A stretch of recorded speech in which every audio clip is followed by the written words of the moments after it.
The latest RBA rate cut could trigger the next property boom. And I know some people don't want to hear that, but it also applies to the rental crisis, which could ultimately lead to 15 years of pain. Let me explain. So the RBA governor comes out and says, well, look, we're going to cut rates, despite the fact that this might cause prices to go higher. And we all know that as interest rates fall, people have the capacity to go and borrow more, which means prices usually move higher. But the RBA governor said, it's not our problem, and I'll explain why. The reason is the RBA's main focus are three things: inflation, unemployment, and GDP growth.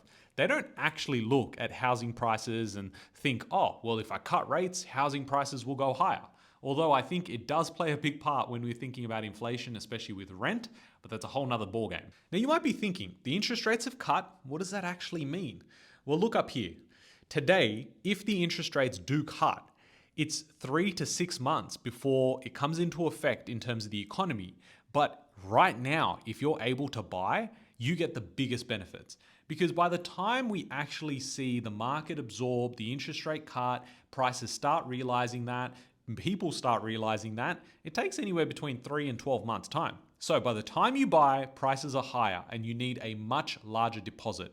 And this is especially true when you think about the first home buyer schemes that the Labor government has suggested.